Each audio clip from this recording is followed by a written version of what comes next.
स्वामींनी त्यावेळी ही सगळे आविष्कार त्यांना दाखवले की मी कृष्ण होतो, मी राम होतो, मीच श्रीपाद आहे, मीच नरसिंह सरस्वती आहे. त्याची प्रात्यक्षिक अनुभूती सद्गुरू पिठले महाराजांना देऊन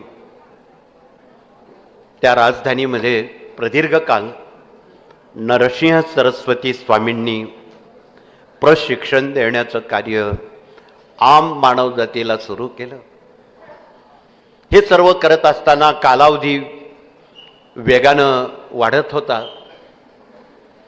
आणि त्यांना पुढे जायचं होतं. पुढील 50 वर्ष ते गाणगापूरला आले. हे सर्व आपण करतोय, परंतु माझ्या गरीब जनतेला, शेतकऱ्यांचा उद्धार होण्यासाठी आपण काहीतरी करू शकतो. म्हणून ते गाणगापूरला भीमा अमरजा काठी त्या परिसरात 50 वर्ष राहिले. जगात जे सारे दुःखी आहेत, असाध्य आजारानं त्रस्त झालेले लोक त्याही काळात होते, त्यांच्यासाठी आपणाला काही करता येईल म्हणून स्वबळावर ते गाणगापूर तीर्थ निर्माण केलं. असाध्य आजारापैकी न बरे होणारे आजार तिथे स्नान केल्याबरोबर बरे व्हायला लागले. त्यात कुष्ठरोग असेल, हत्ती रोग असेल, यापैकी न बरे होणारे, त्यावेळी कॅन्सर वगैरे नव्हता, पण तत्सम आजार क्षणात बरे व्हायचे. आमच्या ठाकूरदासाला तर अंगावर खूप कोड उठलेलं होतं. गुरुचरित्र तुम्ही वाचता. स्वामींनी त्याला यज्ञातलं जळतं लाकूड फेकून मारलं. सेवेकरी सुज्ञ होते, आजही काही सेवेकरी सुज्ञ आहेत. एका सेवेकऱ्यानं सांगितलं, बाबा तो तुला प्रसाद दिलेला आहे, ते जळत्या लाकडाचे निखारे पाण्यात घासून तुझ्या अंगाला लाव, ते कोड तुझं त्वरित बरं होईल. आणि त्यांनी तसं केलं. काही क्षणामध्ये अंगावरचं कोड त्या प्रसादानं बरं झालं. हा चमत्कार म्हणावा, विज्ञान म्हणावं, अध्यात्म म्हणावं, अजून काय म्हणावं, या साऱ्या गोष्टी बाजूला करून दत्त महाराजांनी जी गळ्यात झोळी घेतलेली आहे ती भिक्षा मागण्यासाठी नाही. त्यांना भिक्षा मागण्याची जरूर नाही, परंतु भिक्षा अशी माझ्या झोळीत टाका, तुमची सारी दुखणी त्यात टाका, मी तुम्हाला सुख देतो, असा प्रत्येक लोकांना यायला लागला. तुमची सारी दुखणी त्यात टाका, त्यासाठी ती झोळी घेतलेली आहे. म्हणून पिठापूर इथे कशासाठी जायचं हा उद्देश आपण कृपया सहानुभूतीपूर्वक सर्वांपर्यंत सांगावा, हे कळकळीचं आवाहन. महाराज गाणगापूरला आले. रोज एक शेतकरी महाराज जिथे क्षणभर थांबायचे विसाव्यावर, त्यांना नमस्कार केल्याशिवाय तो शेती करत नव्हता. त्यानं तो परिपाठच केला होता.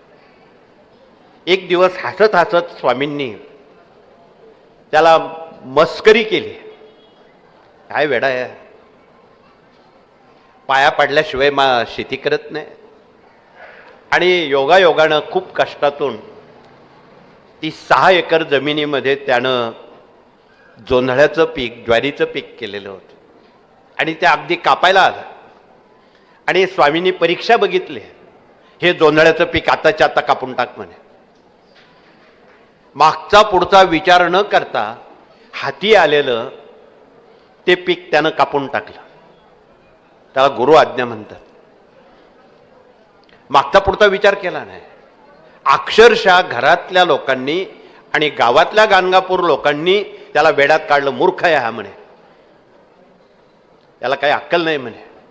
हाताशी आलेलं पीक कापून टाकलं.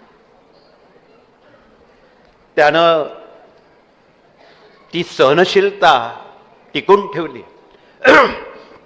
आलेल्या संकटांमध्ये प्रत्युत्तर न करता ज्याच्या जवळ सहनशीलता आहे त्याचा योगक्षेम स्वामी चालवतात, कुणाचाही चालवत नाही.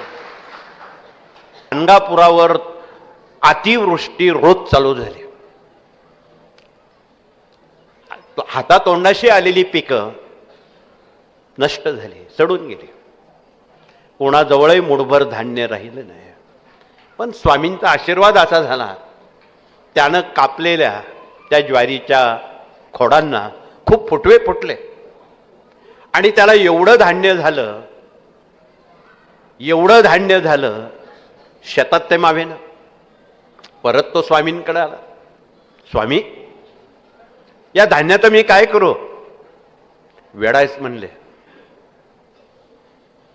तुला जे लोक हसत होते, वेड्यात काढत होते, त्यांच्या घरी जाऊन तू एक एक पोतं त्यांना दे म्हणे. त्याप्रमाणे केलं. नावं ठेवणाऱ्या लोकांना काही जागाच शिल्लक राहिली नाही. सगळे भुकेनं तडफडत होते आणि या निमित्तानं महाराज गाणगापूर वासियांचा योगक्षेम अशा पद्धतीत चालवत होते. हा त्याचा अर्थ श्री गुरुचरित्र तुम्ही वाचता त्यामध्ये दिलेला आहे. आणि म्हणून आपण तिथे अन्नदान का करायचं, यापूर्वीही अनेक युगांपासून कोणीही छोटा मोठा मनुष्य गेला, माधुकरी मागितल्याशिवाय तो भोजन करत नसायचा.